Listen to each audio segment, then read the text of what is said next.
He was lying on the third step from the bottom, one arm stretched out to the side like he had tried to catch himself and missed.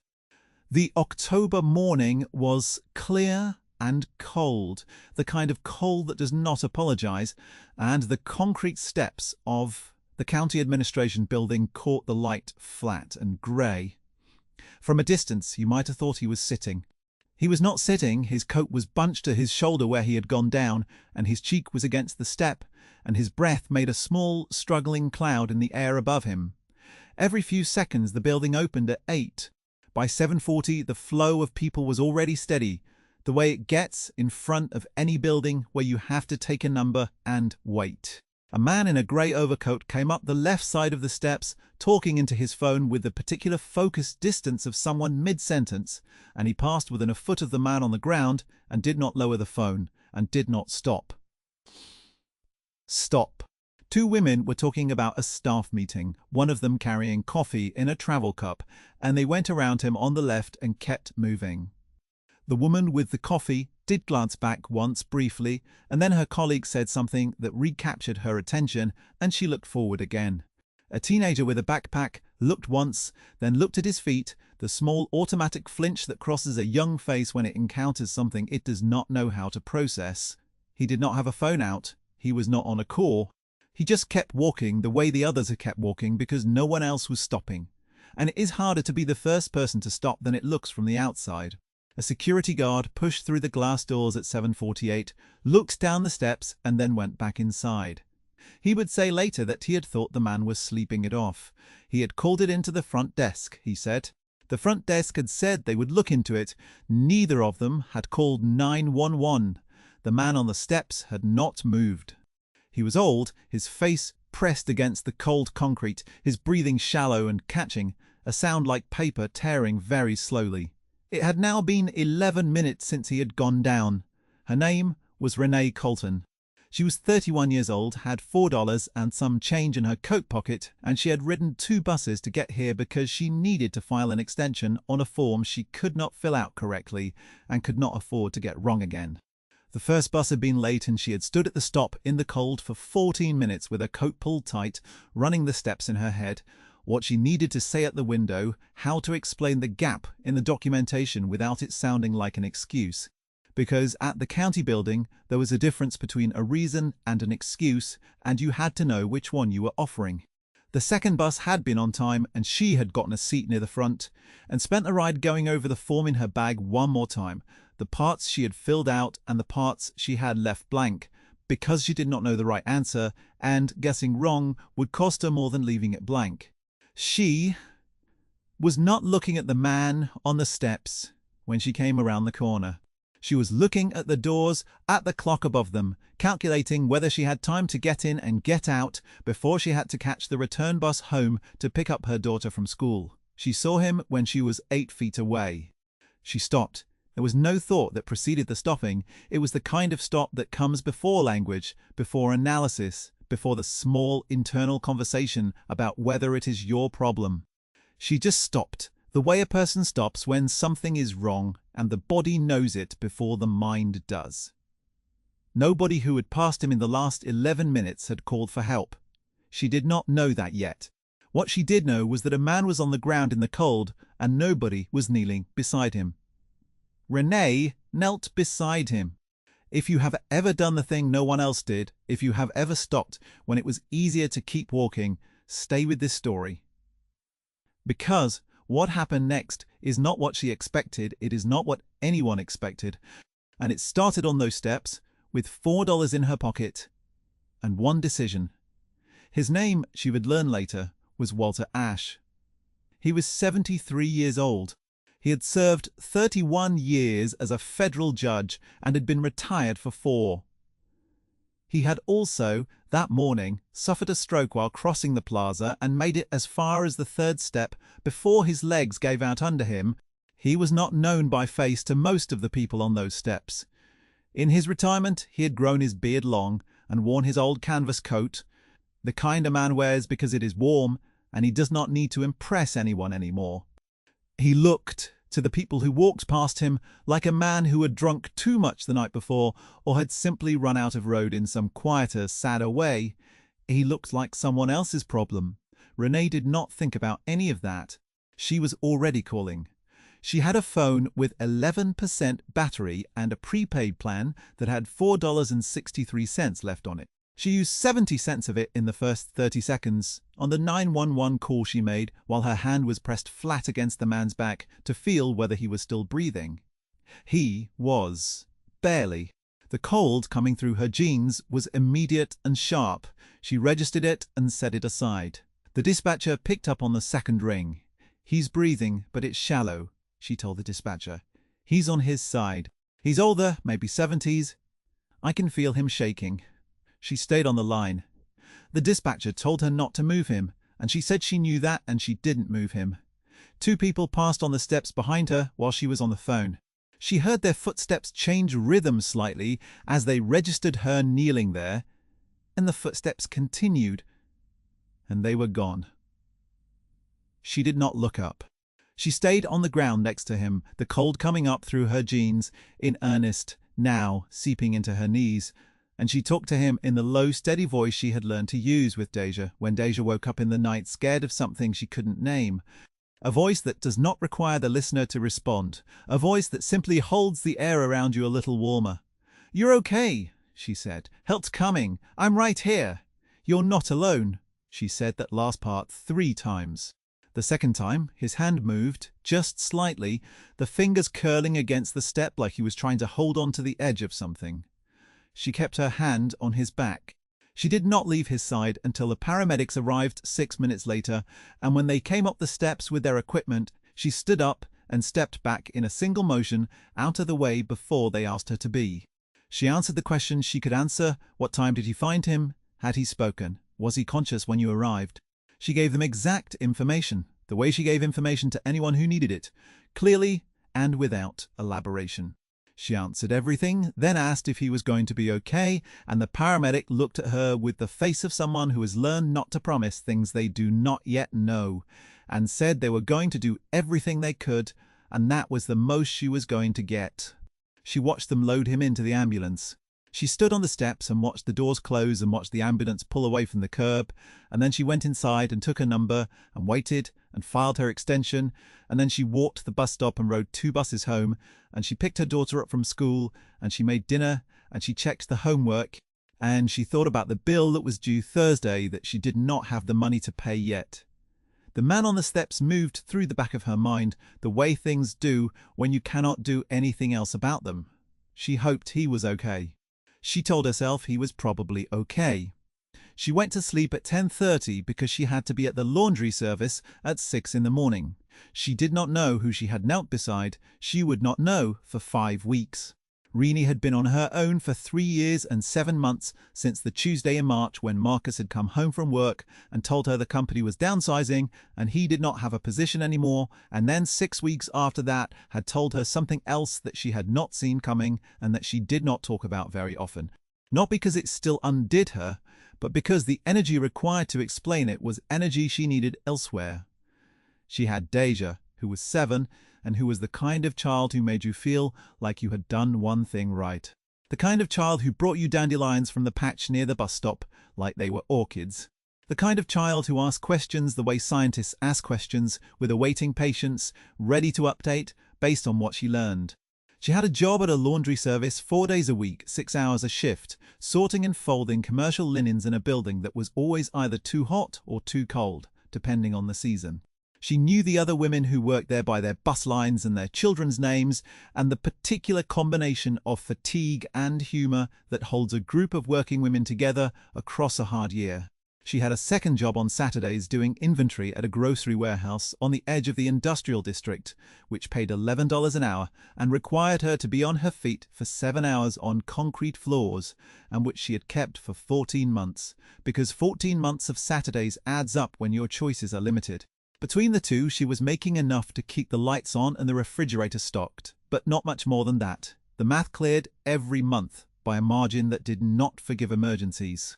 The apartment was a 1-bedroom on the 4th floor of a building on the west side. She slept on the pull-out sofa so Deja could have the bedroom and the small desk beneath the window where she did her homework. This was not a sacrifice, she announced, or thought of as sacrifice. It was simply the arrangement, like the way she always poured Deja's glass first and then saw what was left. She had been doing it long enough that it had stopped feeling like a choice and started feeling like the natural order of things, and she preferred it that way. She was behind on the water bill and the gas bill. Not by much on either, the water by $60 and the gas by $43. But in a budget like Renee's, $60 and $43 were not small numbers. They were the kind of numbers that kept you up after midnight calculating the sequence.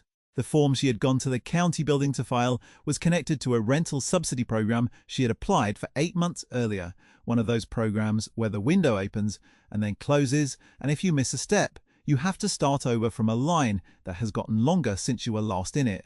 She had missed a step in September because she had been sick for 4 days, a fever that had pinned her to the sofa while Deja had to ride the school bus alone and let herself in with a key on the lanyard and heat up soup by herself. Renee had cried about that exactly once while the fever was at its worst, and then she had stopped because crying did not help the soup get heated. Now it was October, and she was trying to get the window to open again without losing the application entirely, which was why the form mattered and why she had ridden 2 buses across the city to file it in person. $4.63. That was what she had on the phone that morning. She had spent 70 cents on the 911 call. She had spent another $1.42 over the course of that day and the next calling Deja's school, because Deja had been coming home with headaches for 3 weeks, and Renee was trying to figure out whether it was the lighting in the classroom or the teacher who talked too loudly or something else. Something that would require a doctor's visit and a copay she did not have.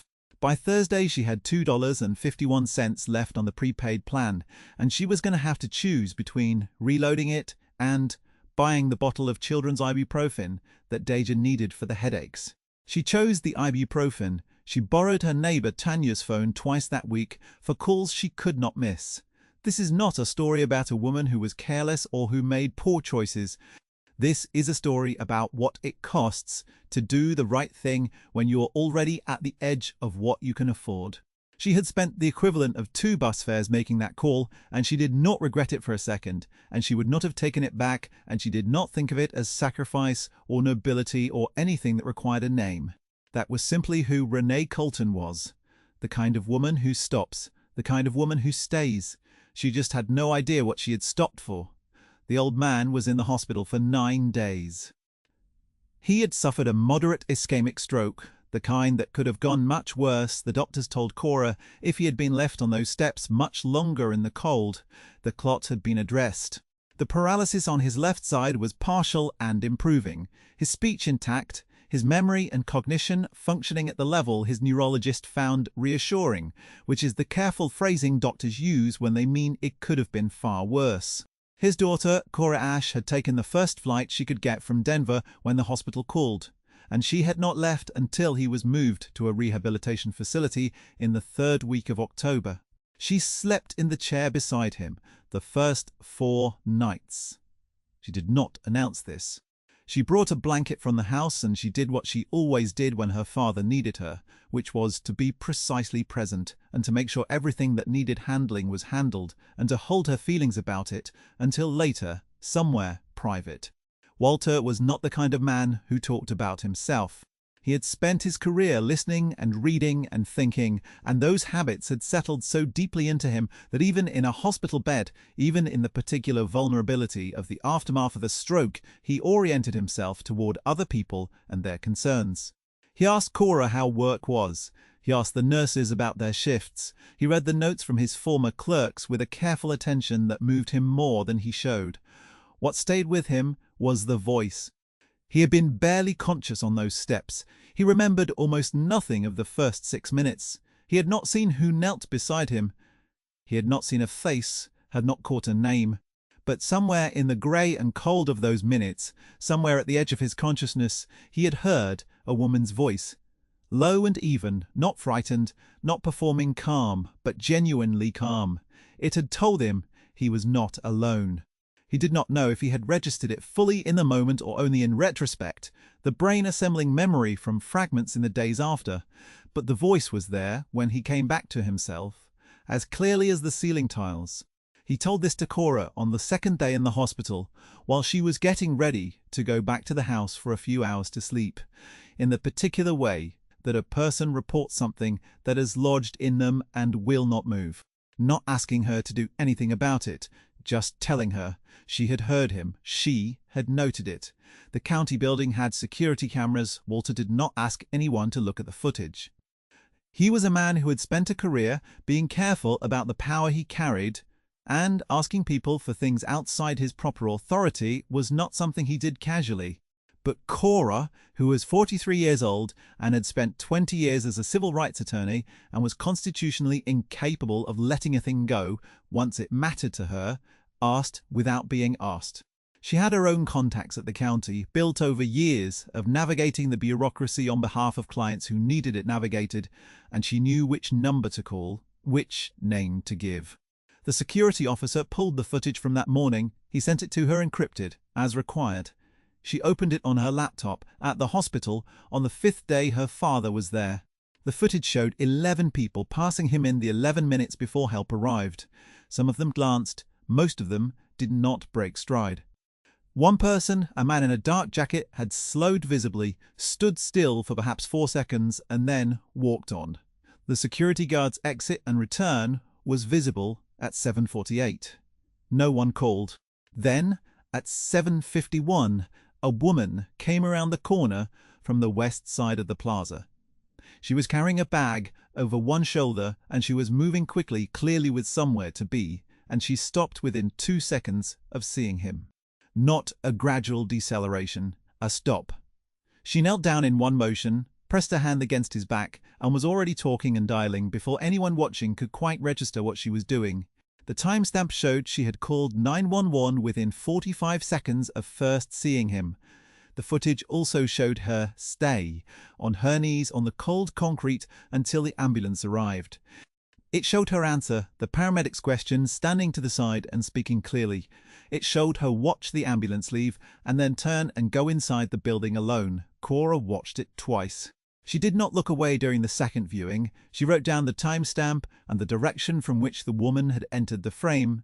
She sent a formal records request to the county building's administrative office, citing her bar number and a signed request form asking whether there was a log of individuals who had filed paperwork at the windows between 10 and 11 that morning. There was. The county building logged extension forms by name and submission time as part of their standard processing protocol. The submission at 10:37 carried a name and an address on the west side. It took Cora 11 days and 4 separate records requests to confirm the address was current. Renee had not thought about the man on the steps in the way people think about things they want credit for. She had thought about him the way you think about something you hope turned out okay. A quick wondering when you are in the shower or waiting for the bus, whether the old man made it. She did not connect it to anything coming back to her. She had done what anyone should do. In her experience, what anyone should do and what anyone actually did were not usually the same thing, and she had made peace with that a long time ago. The knock on her door came on a Wednesday evening in the 3rd week of November. Deja was at the table, doing her reading homework. Renee was at the stove. She opened the door and found a woman she had never seen before, around 40, in a dark coat, holding a large envelope. "Mrs. Colton," the woman said, "my name is Cora Ash. I believe you called 911 for my father in October. May I come in?" Renee stood there for a moment. The name meant nothing to her yet. "The man on the steps," Renee said. "Yes," Cora said. "He's alive. He wanted me to tell you that first." Renee stepped back and let her in. They sat at the kitchen table, Deja watching from across the room with the particular gravity that children apply to things they sense are important. Cora told her what had happened. She told her about the stroke, the 9 days in a hospital, the rehab facility, the recovery that was slow but steady. She told her that her father was at home now with care and that he was going to keep getting better. "He remembered your voice," Cora said. "He said someone told him he wasn't alone. He said he held on to that. Renee pressed her lips together and nodded. She was not going to cry at her own kitchen table, not in front of her daughter, not over something that had simply been the right thing to do. "How did you find me?" she asked. Cora explained. The camera footage, the filing log, the 11 days it had taken to locate her address. "You went to all that trouble," Renee said. "My father asked me to find you," Cora said. "He's very specific about things he asks for. It comes from a long career of being very specific." This is the moment where you need to understand who Walter Ashe was, because without that understanding, what came next looks like charity. It was not charity. He had been appointed to the federal bench at 41, the youngest person in the district's history to receive the appointment, and he had served until he was 69. In 28 years on the bench, he had written opinions on housing discrimination, on wrongful termination, on landlord retaliation, on the rights of people who could not afford the lawyers that the people on the other side of their cases could afford. He had a reputation among the attorneys who argued before him for asking the questions no one wanted to answer, and for reading the record with a precision that unnerved people who were used to judges who skimmed. He did not skim. He read every word. He came to the bench prepared, and he expected preparation. In return, and in the absence of preparation, he had a way of going very quiet that the bar had learned was more alarming than any display of temper. Outside the courtroom, he was unremarkable by design. He took the bus, he wore the canvas coat, he had a dog named Henry, who was now 14, and moved slowly and breathed loudly, and was still the first creature Walter greeted every morning. He did not attend the events where people gave speeches about each other. He did not enjoy those events, and he did not pretend to. He believed in doing the work and going home and letting the work speak. He had also, over the course of his career and from his own resources, established a private foundation that provided legal aid and emergency assistance to working families in the county. It was not named after him. It was called the Brightwell Fund. After the street in the west end of the city where he had grown up, the street his mother had walked him to school on every morning until he was old enough to walk himself, and from which he had watched his family and his neighbors navigate a world that made things harder for them than it had to. He had run the fund quietly for 18 years alongside the bench with a small board and 2 part-time staff members, and he had continued running it in retirement with the same small board and the same 2 part-time staff, and the addition of a case coordinator position he had been trying for 5 months to fill with the right person. The fund had helped 411 families in the past decade. He could account for every single one of them because he kept the records himself in 3 bound ledgers in his home office, updated in his own handwriting, the way his father had kept accounts. He had also never, in 18 years of running the fund, reached out to a recipient on his own initiative. Applications came through the intake process. That was the process. He had built it because he believed that people who needed help deserved a system that treated them with dignity rather than requiring them to be found worthy by the judgment of any single person, however well-intentioned. He was about to step outside that process for the first time in 18 years. He had thought about it carefully. He believed the departure was justified. He had a very specific idea of what justified a departure from the process, and it had nothing to do with the fact that this particular woman had saved his life. That was not the reason, or not the whole reason. The reason was what the security footage had shown him when Cora finally convinced him to watch it. 11 people who had walked past a man on the ground, 1 person who had stopped. The world needed more of the kind of person who stopped. The Brightwell Fund existed to make the world more navigable for that kind of person. As far as he was concerned, this was not a departure from the process. This was the process working exactly as intended. Cora opened the envelope she had brought and laid 3 documents on Renee's kitchen table.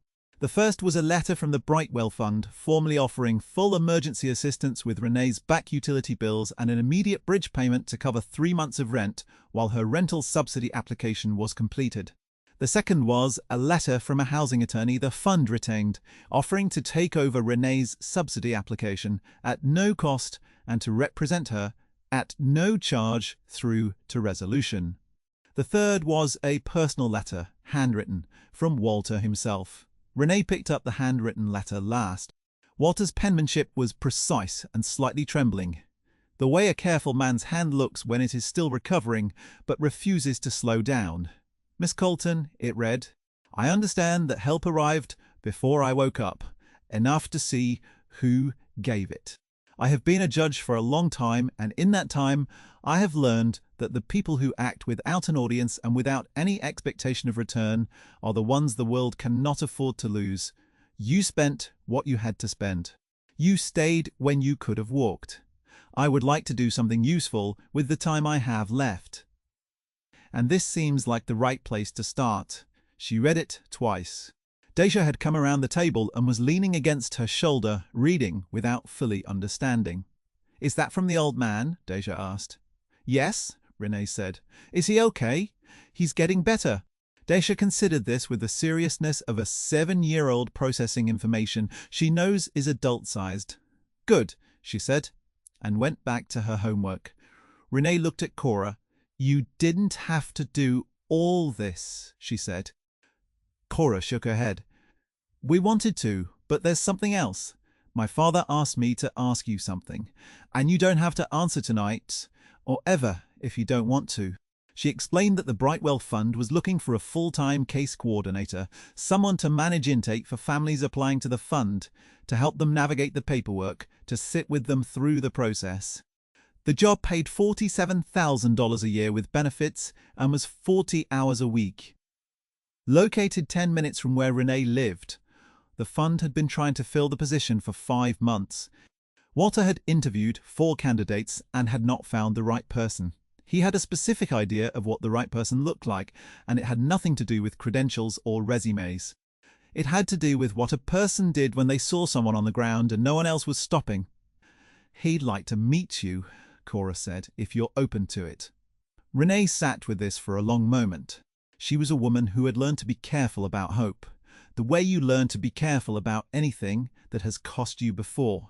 She had hoped for the rental subsidy and hit a wall. She had hoped Marcus would stay and had been wrong. She had hoped that if she worked hard enough and kept her head down and did not ask for more than she earned, the math would eventually work out. The math had not worked out. But the thing about her was that none of that had made her stop stopping. None of it had made her walk past the man on the steps. I'd like to meet him, she said. She met him 3 days later at the house where he was recovering, a quiet house in a quiet neighborhood with bookshelves on every wall and a dog named Henry who was too old to do much but lie near the radiator and breathe loudly and accept the occasional hand on his head with great dignity. The house smelled like coffee and old books and the particular settled warmth of a place that has been lived in thoughtfully for a long time. Cora let her in and offered tea, and then excused herself in the way of someone who has been managing her father's affairs for weeks and knows when to give him room. Walter was in an armchair near the window, his left hand resting in his lap, his right on the armrest. He was a large man, broad across the shoulders even now, in a dark blue sweater that had seen better days. His beard was full and grey, and his eyes, when he looked at her, were dark and direct, and still. The eyes of a man who had spent decades watching people and had grown very good at it. He looked at her when she came in with the expression of a man who has been waiting to say something and is taking his time about it. You have a daughter, said. 7 years old, she said. He nodded slowly. And you rode 2 buses to the county building that morning. Yes, and you had $4 and some change on your phone. She looked at him for a moment. Cora had clearly been thorough. You did your research. I had 9 days in a hospital bed, he said, and a daughter who is better at finding things than most government agencies I have encountered, and I have encountered many. There was a warmth in the way he said it that she had not expected. She had prepared herself on the bus over for formal. A man like that, with a career like that, with an office full of books, and a reputation she had now looked up, she had prepared for the kind of gravity that makes you feel you are being evaluated. He was not like that. He was warm in the way that people are warm when they have stopped needing to impress anyone and have arrived, after a long career of performing competence for audiences, at the simple pleasure of a direct conversation. He gestured to the chair across from him, and she sat down, and they talked. He asked about the subsidy application, and she explained every step she had been through with a precision that made him listen more carefully, the way he had always listened more carefully when someone explained a complicated situation in ordered sequence without being asked. The dates, the requirements, the documentation, the specific reason she had missed the September window because she had been sick and could not leave the apartment for 4 days. He did not interrupt. He asked 2 questions, both of them precise, about which form she had filed and in what order, and she answered them correctly. He asked about the laundry service and the warehouse job. She told him about both without complaint, with the specific detail that professionals recognize in each other, the hours and the pay, the physical reality of a 7-hour Saturday on a concrete floor, and the way her knees felt by the time she got home. He listened to that with the same attention he had given the subsidy paperwork. He asked about Deja. Her voice changed when she talked about her daughter, not softer exactly, but fuller, and she told him about the headaches and the reading homework and the glasses she suspected Deja needed and could not yet afford to confirm, and about the way Deja had looked at Cora's envelope when Cora came to the apartment, the measuring. Waiting expression of a child who knows something important, is in the room, and wants to understand it. She sounds like someone worth working hard for, he said. She is, Renee said, but I'd work this hard anyway. She doesn't have anything to do with how hard I work. He looked at her for a moment in silence. Henry shifted near the radiator and sighed. I know, Walter said. That's why I'm sitting here talking to you. The Brightwell Fund offered her the position formally the following Monday. She accepted on Tuesday. She gave her notice at the laundry service with 2 weeks, finished her last Saturday at the warehouse, and started at the fund on the 1st of December. The housing attorney filed a corrected and completed version of her rental subsidy application on the 14th of November, and approval came through in February, the fastest turnaround the attorney had seen in 3 years of working the program.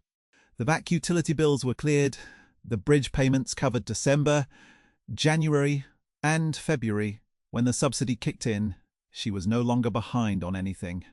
She moved Deja's homework station from the kitchen table to the small desk in the bedroom and set up the pull-out with a proper frame, so she had somewhere to sleep that did not take 20 minutes to fold out. These were small things. They felt enormous. The headaches turned out to be a vision issue, correctable with glasses that an eye doctor at the fund's partner clinic prescribed in December. The first morning Deja put them on, she looked around the room like she was seeing it for the first time, which in a way she was. Mum, she said, everything has edges.